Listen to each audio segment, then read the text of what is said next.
Hello, bonjour! Quand j'étais enfant, je faisais de la colle en mélangeant la farine et de l'eau pour faire mes bricolages. C'est correct quand on veut coller des papiers ensemble, mais c'est la dernière chose que vous voulez avoir dans votre tube digestif. Alors aujourd'hui, je vous enseigne comment faire des wraps et des coquilles de tacos, mais en utilisant des ingrédients complets, des légumes. Vous allez voir, c'est génial et ça se fait en un rien de temps, évidemment. C'est délicieux et c'est beaucoup plus léger pour votre estomac. Alors, on y va. On commence évidemment avec notre bol sur la balance. Nous allons peser d'abord, on va faire les betteraves. Alors, nous allons peser d'abord les betteraves. Nous avons besoin de 180 grammes. Voilà. Et nous avons besoin aussi de courgettes.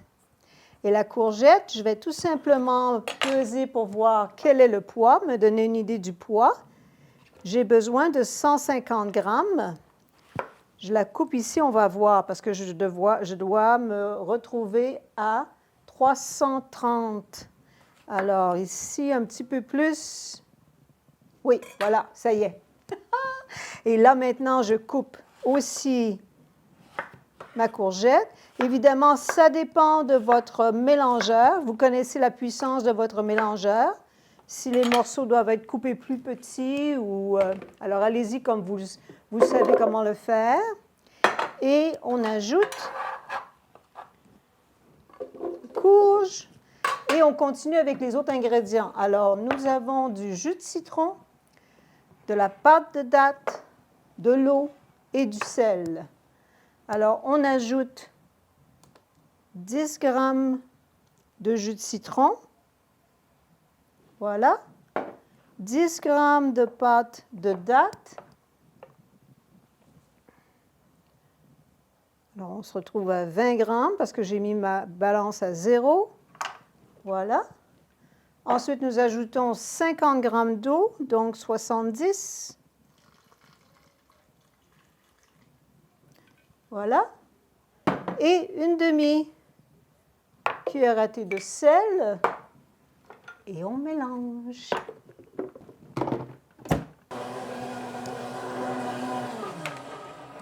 Et voilà! Alors, il faut vraiment que le tout soit complètement empuré. Complètement empuré.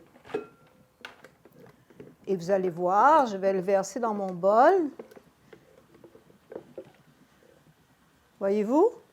Complètement empuré.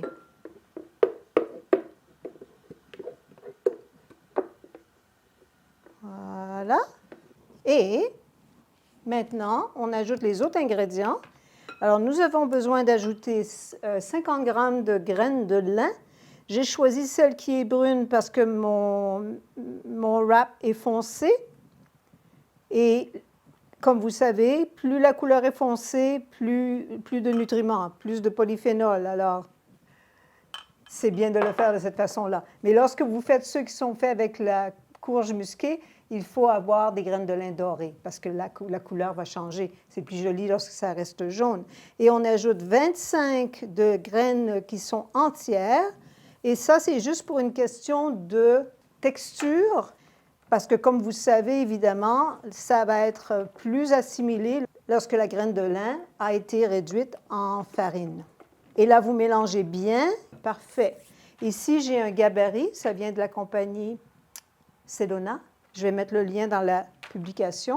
Mais je vais aussi vous montrer. Alors, je vais en faire quelques-uns pour vous montrer comment on les étend dans le gabarit. Nous prenons 60 grammes. Et pourquoi 60 grammes? Parce que, en les faisant tous environ du même poids, ils seront prêts au même moment. Voyez-vous?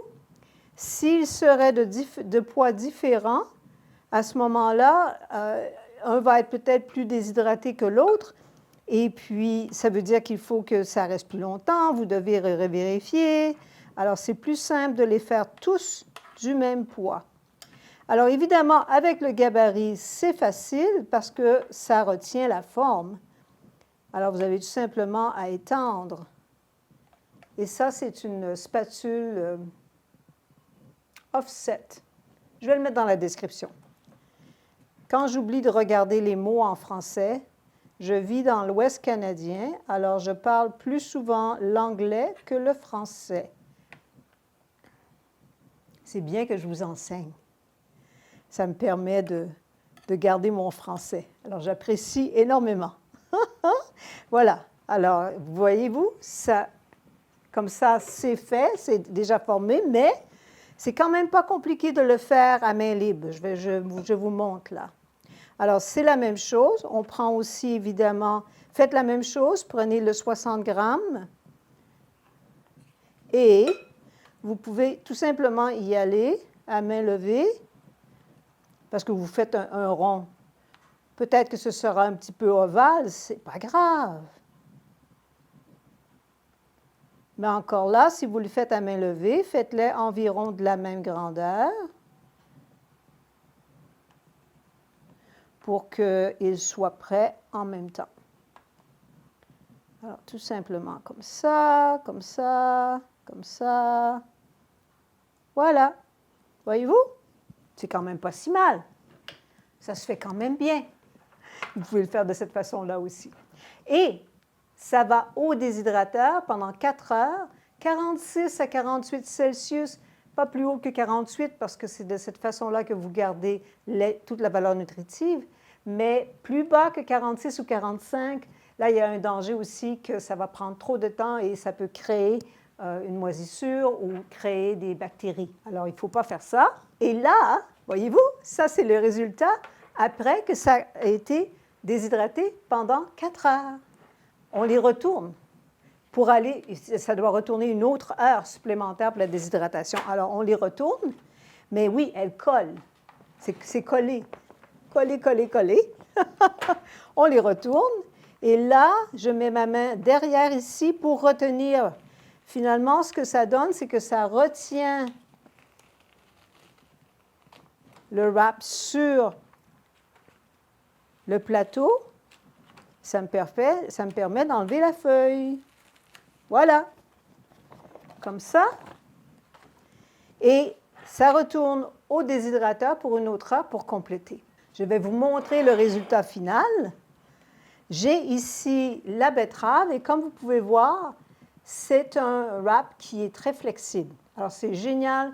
Vous mettez de la nourriture et c'est facile à manger. Vous pouvez les faire plus grands si vous voulez. Betterave, courge musquée.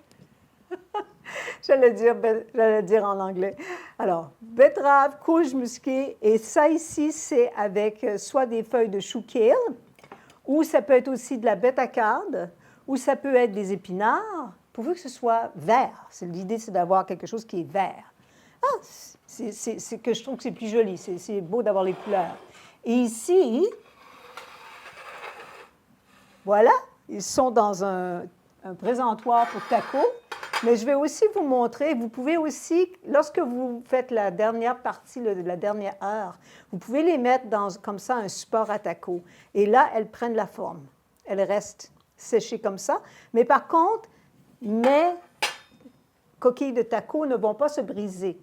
Ce que j'ai eu l'expérience jusqu'à maintenant, c'est que quand j'ai fait des essais pour voir ce que c'était, là, ceux qui sont vendus en épicerie, on croque puis toutes ces miettes, tout tombe.